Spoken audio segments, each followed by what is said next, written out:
天天用心听，听见台北的声音。FM 93.1，幸福永远属于你。公民总主笔，方恩格时间。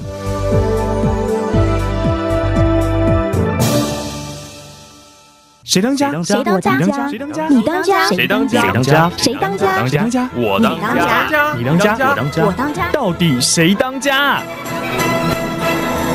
你来当家。President's Messenger on Taipei Broadcasting Station. I'm your host, Ross Darrell Feingold.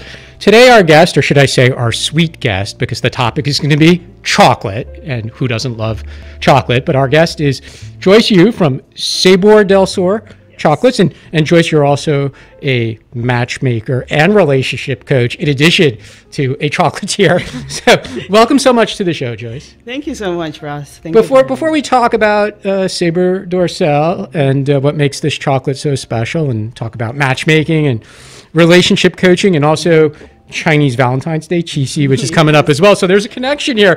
Tell us a bit about yourself. Where did you grow up? So I grew up here in Taipei, Taiwan, born and raised here, and I'm here until I went to boarding school.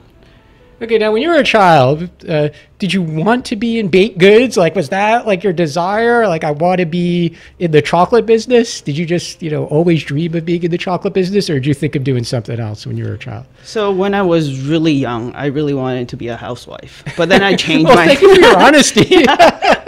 I wanted to get married early, around 20, but I changed that idea when I was in middle school. I wanted to be a fashion designer. Mm-hmm. And then so I started reading Vogue magazine, Elle magazine for a year, and then I realized I'm not talented enough. So I decided I'm going to be a businesswoman.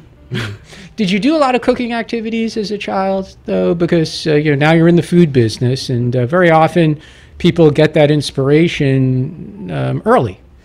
Well, so I didn't actually cook that much when I was a kid. My mom didn't really cook, but I did cook a lot when I was in college. Mm-hmm. When I was living alone, so I would look up recipes, and I would miss home food a lot, so I would make myself Taiwanese food when I was in the States. You mentioned college. You went to Brown, which is a great university, one of the best in the United States. So congrats on that, Joyce. But it's not a university that many people, at least at undergraduate level, from Taiwan go to. And a lot of people from Taiwan, either they go to a big city in the U.S. when they go to university or graduate school, or they go to a big university that's still maybe in a rural place, but it's like a big, kind of like a state university. Yes. A lot of people. What was it like being someone from Taiwan going to Brown in Rhode Island? I won't say little Rhode Island. I don't want to offend anyone from Rhode Island. But what was that like? So Brown has its name for being a very liberal. Yeah, I was thinking that too. I didn't mention that. And I was really drawn to it by its open curriculum, meaning that we didn't actually have core requirements for each year. Mm-hmm. And so Brown's ideology was that you should shape your own education because that's yours. So we could just take whatever classes we were interested in and make it. You can even do an independent study with that. But so you just have to fulfill your major requirements during the years. For me, Brown was a great time. I made a lot of good friends. And also there's a great art school nearby called Rhode Island School of Design. So I had a lot of artsy friends at the time too. So this is basically the kind of school where the students get to fail the professors instead of the professors failing the students. That's how liberal they are. Well, so for example, the reason why I chose Brown specifically was because at first I thought I would do engineering and economics together. And Brown is very easy to take to do courses in different departments. So Well, so for engineering class, it was actually a mandatory pass and fail. They would just want you to pass the class instead of struggle through it and really care about the later grade. But at the same time, yes, you can still fail a class at Brown. It's still a very difficult school. And what about your family when you explain some of the more, how should we put it, liberal or easygoing aspects of Brown? Did they understand all that, or did they find that a bit perplexing? Especially, Taiwan parents could be very focused on grades. Well, so my parents are always very encouraging. They give me a lot of independence to do whatever I like, and so they were always encouraging me to do what the subjects I enjoyed the most. So to be honest, they weren't that familiar with Brown, and I was I got accepted to many schools at the time, and some of them are more famous than Brown, but I remember my father told me you should just go to the one that you like the most.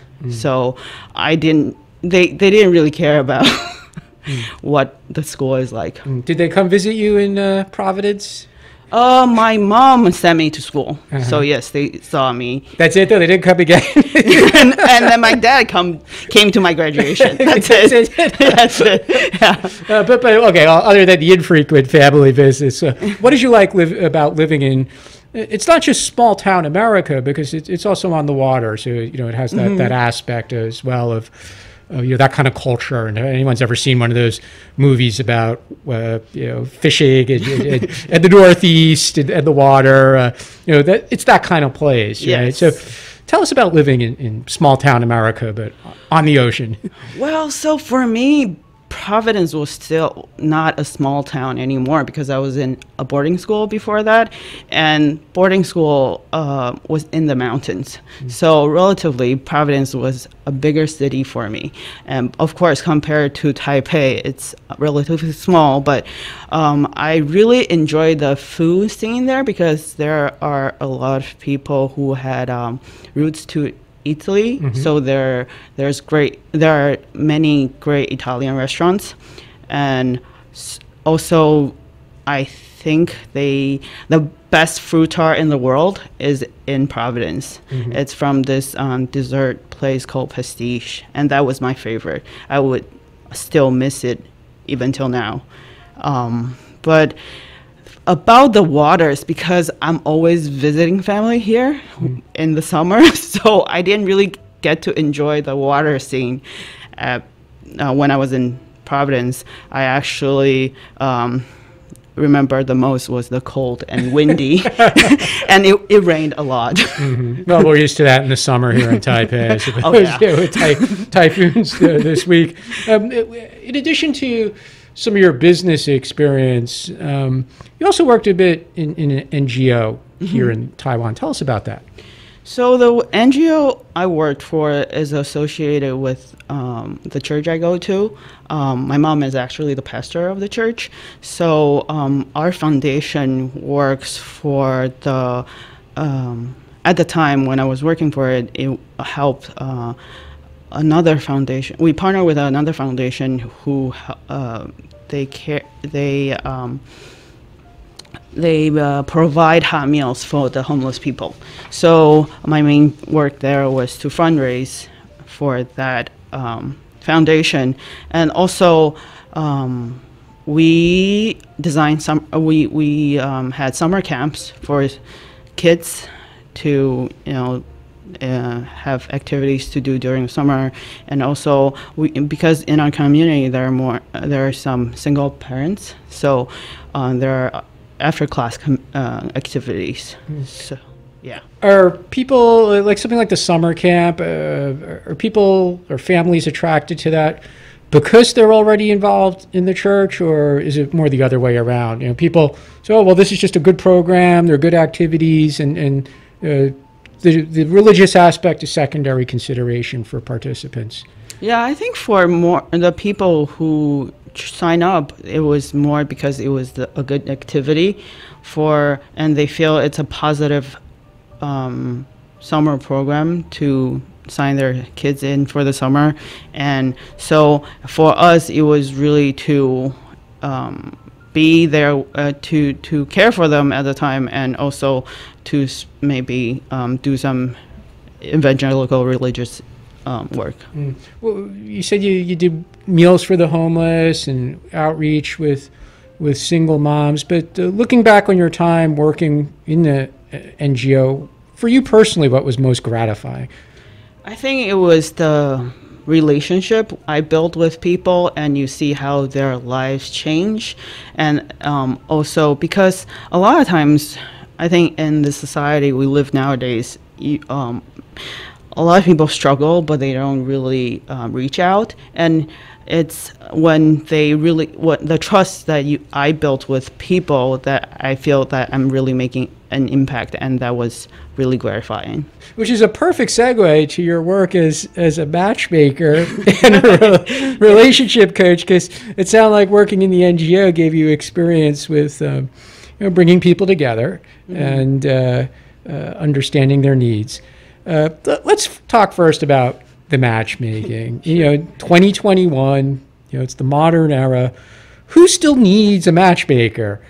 Right? Like who can't meet someone by friends introduction, which is a very common way to meet people. There's activities like church activities. Yes.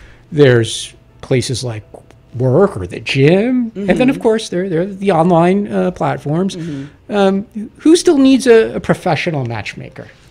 Well, so Raj, like Taiwanese people, they're a little bit more reserved, shy. So usually in their daily life, they have very limited circle, and probably they hang out with the same group of friends all the time. And these people who come to us usually have more specific criteria they look for when they look for a partner.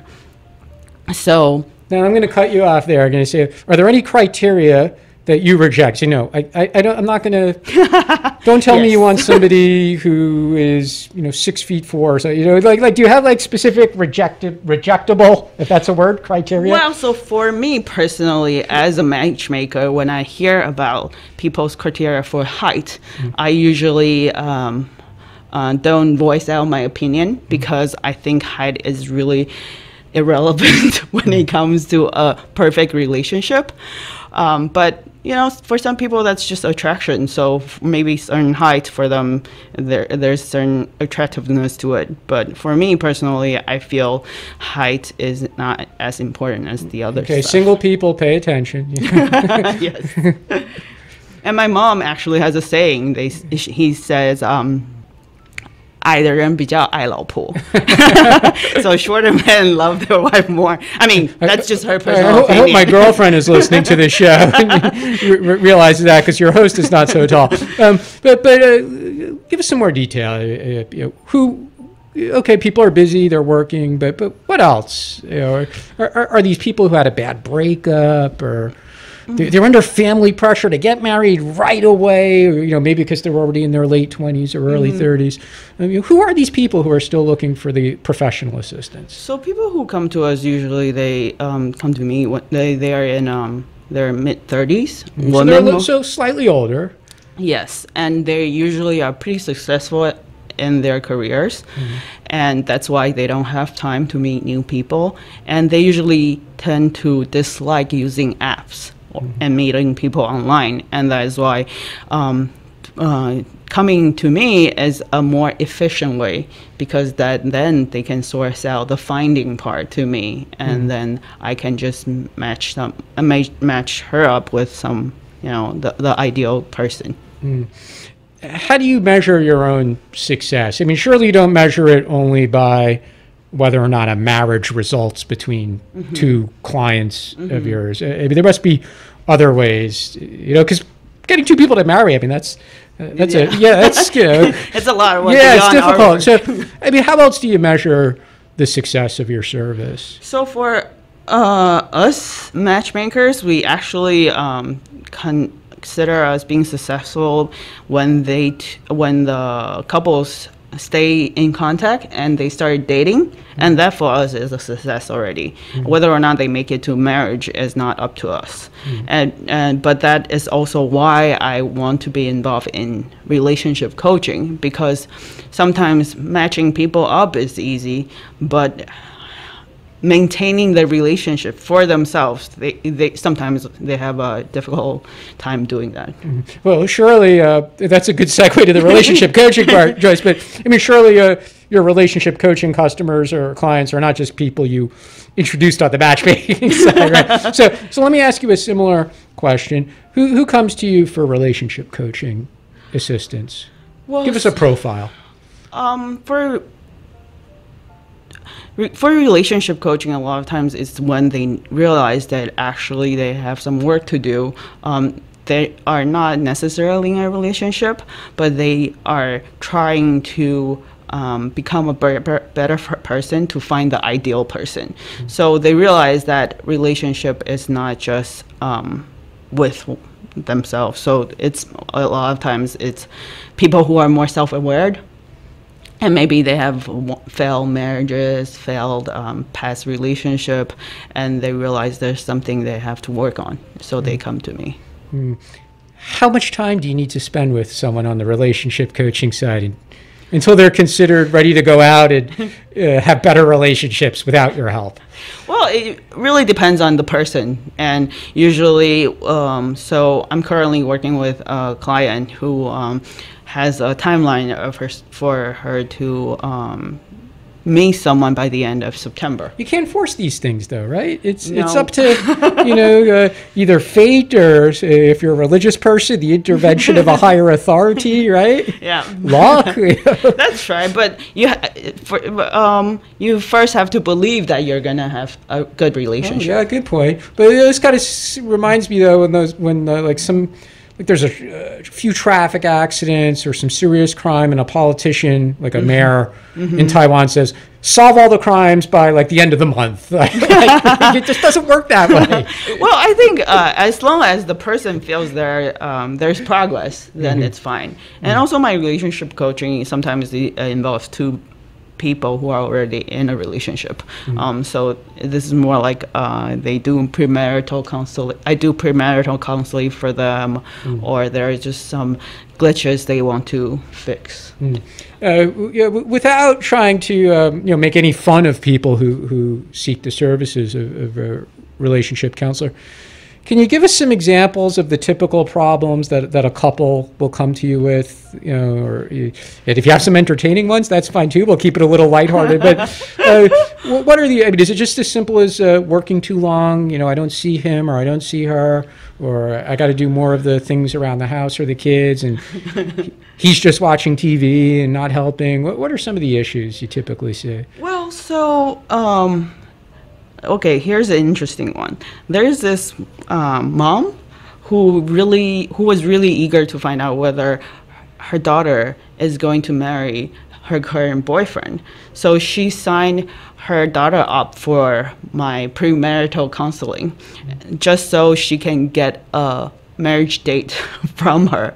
And then, of course, this is not something we can force out. I can force out of the daughter when they did the counseling, and it turns out the assessment they did for their relationship shows that they have a great relationship. It's just they don't have a timeline yet for the marriage date. So all I could report back is, well, your daughter has a good boyfriend who treats her very well, and it's really up to them to decide the dates. But I'll just assure you, your daughter is in good hand. Well, I hope that stands the test of time. This prediction. What's the difference between what you do and the advice or the counseling from other potential service providers? I mean, people could go to a psychologist, a psychiatrist. They could go to a religious advisor like a pastor. There's life coaches now. Yeah. what are you doing that's different than some of these other options for people who might be in need of some help in their relationships? Well, I think there are similarities of what we do. We try to make one better, but at the same time, relationship involves two people. So when I coach someone, it's really to teach him or her how to view people, their other person's point of view, and how to try to work on the relationship. So it's more than just to work on oneself. It's to work on two people. So they both have to participate? Not necessarily. It really depends on the person's need at the time. Or do you usually get clients coming saying, I'm here, but my partner just doesn't want to come? Well, we get that sometimes. So back to when you said I don't sign my matchmaker client up for my relationship coaching. I actually did that one time because I have a female client who would always come to me with her argument with her boyfriend, the one who I set her up with. And so your fault.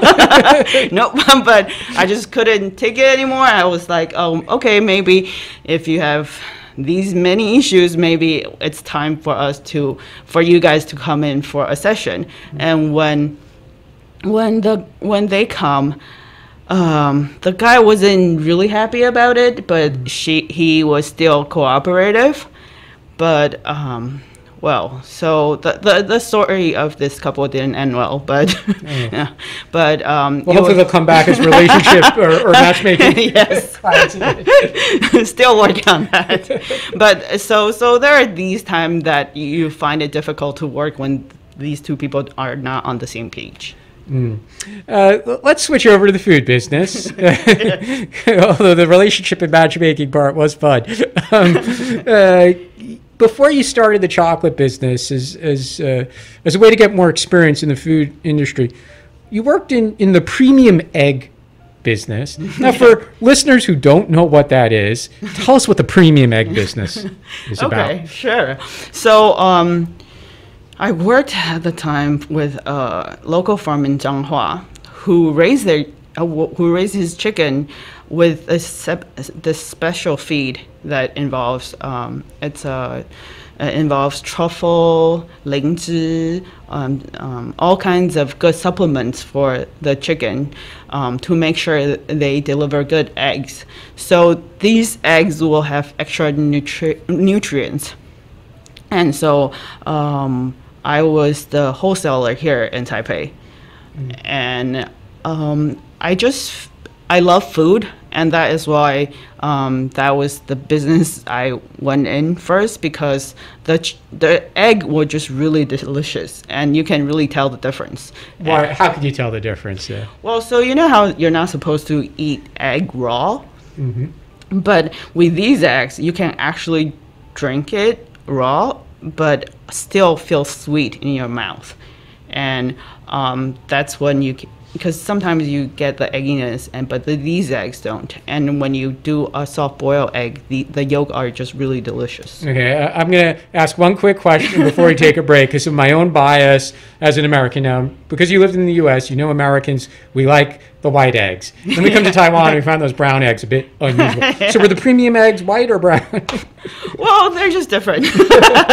Well, the Taiwanese people still prefer brown eggs, and but there's really no difference which one is better. Yeah, try telling that to 300 million Americans. All right, we're going to take a short break, but when we come back, we're going to talk about Sabor del Sur premium chocolates. Yes. Okay, you're listening to Residence Messenger on Taipei Broadcasting Station.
有长照服务需求、长照特别扣除额问题，请拨打1966长照专线，5分钟内通话免付费。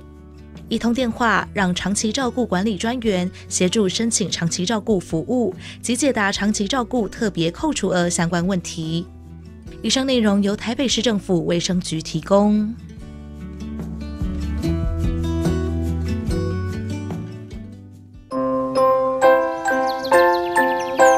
爸爸应酬不开车，黄色嘟嘟安全多。应酬喝酒不过量，安全回家最上道。爸爸要平安回家哦。喝酒不开车，开车不喝酒哦。让我们一起尊重生命，拥抱亲情。亲爱的朋友，您还在吸烟吗？快拿着健保卡到戒烟门诊，或拨打戒烟专线0800636363。提醒您，最近兴起的电子烟、加热烟，因为没有浓浓的烟臭味，就被认为无害。其实已经证实，新兴烟品都有二手烟及三手烟的危害，甚至还有爆炸的风险。我是义工蔡依林，所有烟品都 get out。我拒烟，我骄傲。家己电台吼，家己主持咧。大家好，我是郭文铁，我伫台北广播电台。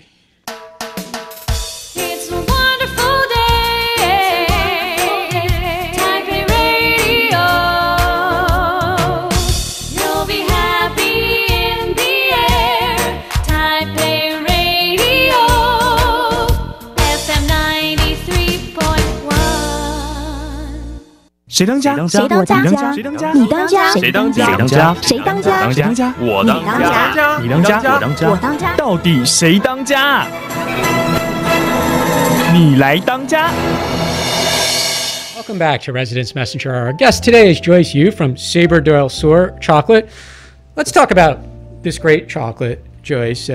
For starters, there's three Linian kind of concepts behind this brand. Please introduce them in both Mandarin and English. Okay, so as a matchmaker, also chocolatier, I believe that good relationship comes from good communication, and what enhances the relationship is the food experience you enjoy along the way. So 对我来说，食物跟人跟关系是生命中最重要的事情。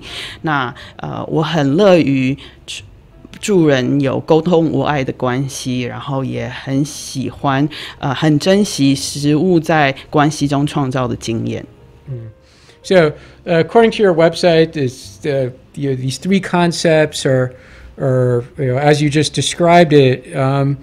But how does that translate into the taste of the chocolate, or what makes this chocolate so special? Well, so our chocolate, Sabre del Sur is a select shop.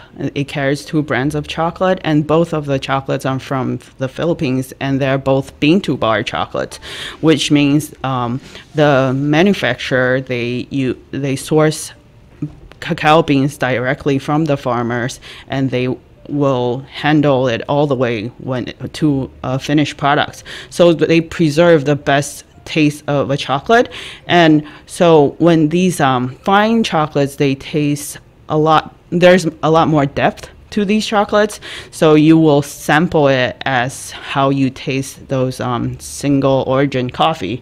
They have great flavor notes, so one chocolate bar can give you smoky smell and maybe some berry ending notes at the end. So there are just layers of things.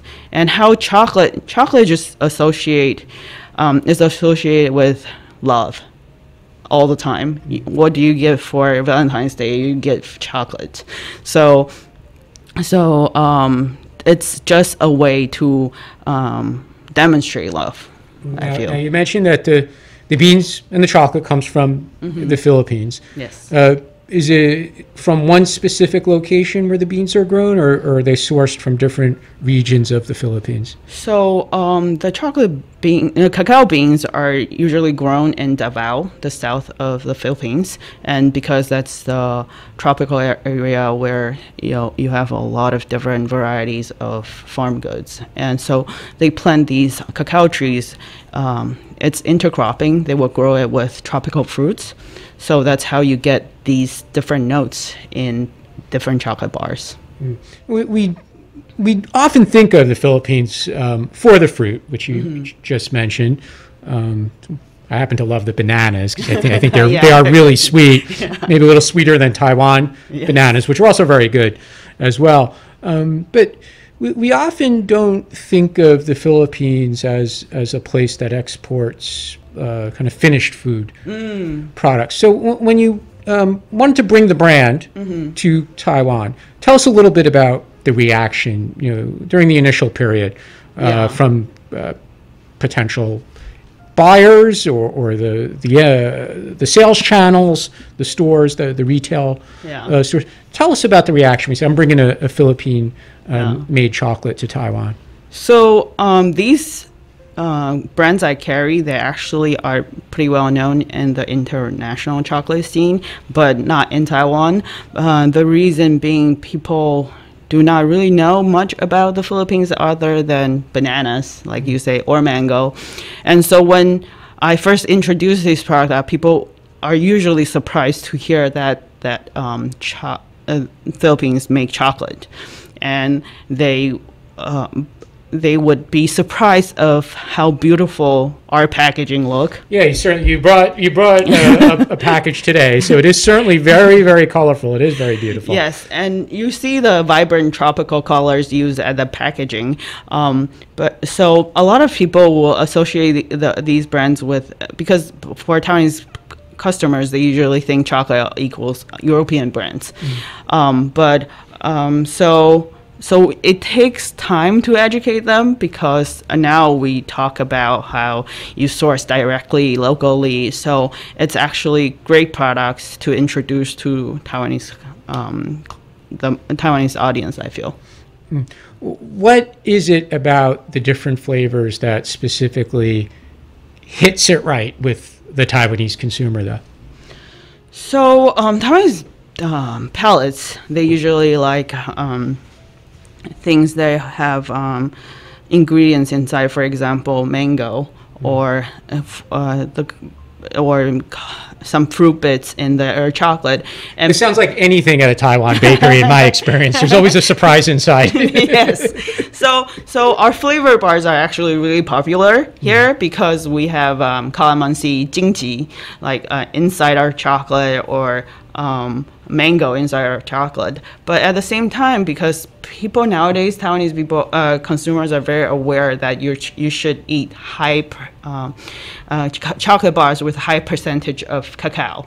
So they would go for 85%, 90%, meaning that usually it's quite bitter. Yeah. But when that's me. I'm one of those people. The more bitter, no sugar, that's my kind of chocolate. Oh, really? Yeah. So, but sometimes when you buy those chocolate, it's so bitter to the point that you can't really enjoy it. But our high percentage chocolate has great flavors. It's not just the bitterness, it's more of the acidity and the fruit notes you get from the bar. So it's actually very smooth. So people are very astonished by the fact that we have these flavors. Speaking of astonished, was there any flavor that you didn't think would sell well in Taiwan, but then you were surprised, that your expectation was wrong because it turned out to be very popular? Yeah, so I'm not sure if you're aware of this Filipino dish called adobo. Adobo is a way of how Filipinos prepare their stews. So it's a lot like our 卤肉. So they cook pork or chicken or vegetables in vinegar and soy sauce. So we actually have a chocolate bar flavor adobo, and that's because the chocolate maker, he wants to make a flavor that really is representative of the Philippines. And so at first, and I translate this into 酱油太妃 because there's toffee bits in the chocolate bar. At first, I was kind of hesitant. I don't know how well it would do here, but it's really a huge hit. People just love that flavor because at the same time, they would have a little bit of doubts before trying it, but once they try it, they would definitely buy it. And generally speaking, what are some of the other flavors that sell well? Which fruits or other ones are very popular in Taiwan? We have this sesame flavor that sells really well in It sounds like this is all about dinner and not dessert. Yeah. Well, so for the sesame flavor one, it tastes like a lot like our rice cracker dessert, bông mi pang. So I think people like that, and also for Taiwanese people, they relate sesame being a good ingredient for health. So it sells really well too. What about the fruit flavors? Which ones are very popular? The calamansi, the jingji one, sells really well because it's actually really refreshing for the summer. Also, our mango choco, which is dry mango coated with chocolate, is a big product here because, people associate dry mango with Philippines, but they get that extra surprise with the chocolate wrap around it. The virus situation's been unfortunately worse in Taiwan over the past 6 weeks or so compared to how it was previously and compared to the rest of the world. It's been pretty bad in the Philippines, on and off, and then when it's off, it's actually been quite bad. They've had significant quarantine restrictions on movement as well. But even before the virus situation, did you have to go there? Did you have to go to Davao to look at the farbs? Not exactly always safe, I was planning to go to Davao to look at the farm with my supplier, but because the manufacturing factories are actually near Manila, I visited those. Yes, the pandemic makes it harder to plan things around. How does it affect the ability? You said from the farm to the factory, and bean to bar. How does the pandemic affect bean to bar for this product specifically? I think they just require longer lead time, but it actually had. I heard that they had a great crop season. Does that mean you're lowering the prices, by the way? No, great means that the quality is good. Oh, I thought you meant quantity. Put some downward pressure on the pricing. No, sadly, shipping has gone up a lot for us. So, being in a food distributor company, it's actually quite hard for us in this pandemic because we need longer lead time and our clients cannot really try our products. Yeah, so how do you handle that, right? This is, when you think of like a new confectionery product, it's the kind of thing maybe you're walking through a department store and you pass by, what do we call it in Mandarin, like the zhuanggui, and maybe there's a salesperson with little samples on a toothpick. And that's a great way to introduce a new product. So what are some of the challenges at the retail side presented by the pandemic? So for us, we actually had planned to have some pop-up shops for the upcoming Qixi, but because pandemic hit, we didn't go through with that, obviously. So we have been trying to take everything online and do really online promotion and really try to see what works for people to try it before they actually taste it online. So we are planning to have some recordings, some live streamings, and all that. And at the same time, we do online tasting classes. How does an online tasting class work?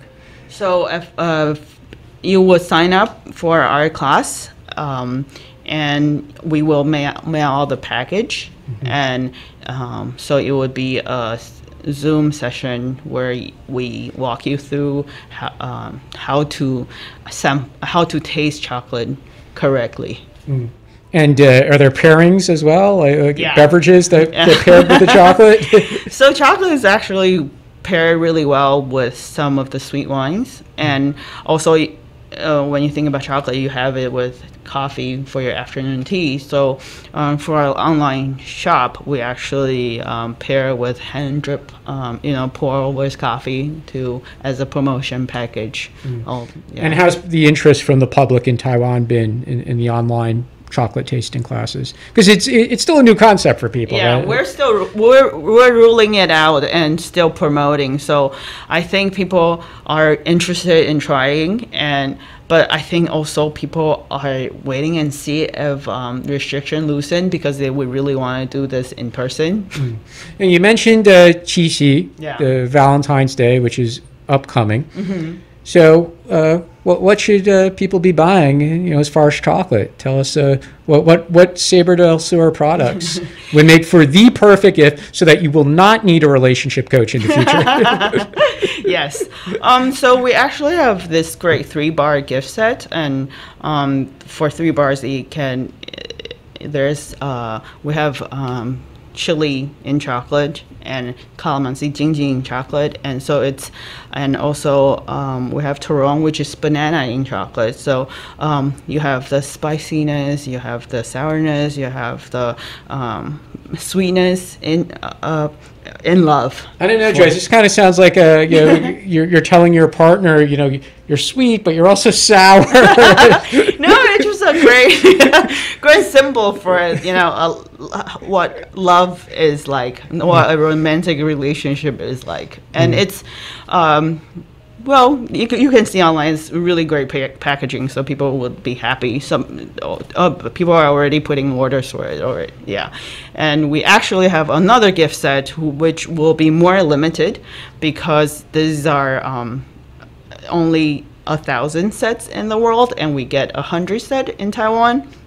It's called Leslie Mobile set, which has these 3 chocolate bars that are enhanced with essential oils. And so usually when you smell the essential oils, now you can eat it. And we pair it up with a flower arrangement. So you're working with a florist, and yes. it gets delivered together. Yes. The chocolate. So and the it would be a more elaborate gift to give if you are really trying to make a gesture. Which you should be doing anyway. But, how long would someone keep that? The flowers, they only last a short time. But what about the chocolate? Are you supposed to eat it right away? What do you recommend for the gift set chocolate? Well, it really depends on your storage condition. If you have a fridge, then you can preserve it nicely in Tupperware and put it away and sample it little by little. But if you don't, it's really up to you, because those 3 bars are really great if you pair it with tea or coffee. So if you get to enjoy it with your partner, and then I think 3 will be gone pretty quickly, a few days. Yes. And when do people need to get their orders in by, if they want to make sure they get their chocolate purchase before Valentine's Day? So I think this year Qixi falls on the 14th of August. So I would suggest at least a week before that. Oh, a week before is safe? Yeah, we try to, but if you want to be safer, you should start doing that in the beginning of August, and we'll just send it out right before Qixi for customers who order. Okay, can you give us a preview of some new flavors that might be coming out from the manufacturer either later this year or next year? Is something in the works? Can you share with us something? Some secrets? Could you reveal? Well, so. One of the brands we work with, they actually have couverture, so which means they have couverture chocolate that you can make with baked goods. So we import those, and then we're trying to partner up with our local bakery here, and also dessert shops. And so we are doing some R&D for some specialized cake. Okay, so soon we'll see this around town at bakeries. Yeah, for Christmas. Oh, terrific. Okay, that's going to come up soon then. Great. Yeah. Okay, we're almost out of time, Joyce. So before we go, please let the audience know where can they find more information about the chocolate tasting courses, or where to taste the chocolate, or where to buy the cheesy gifts. Oh, okay. So if you just Google or on Facebook, you type 味觉南国, which means you discover 南国 using your taste. 味觉南国, then you will find us. Okay, terrific. Or in English, how could they find you? Oh, it's sabortw.com. Okay, thanks a lot, Joyce. This has been such a sweet time learning about matchmaking, relationship coaching, and of course, Sabor del Sur chocolates. Thanks for coming on the show. Thank you so much for having me. You've been listening to Residence Messenger. Have a great weekend.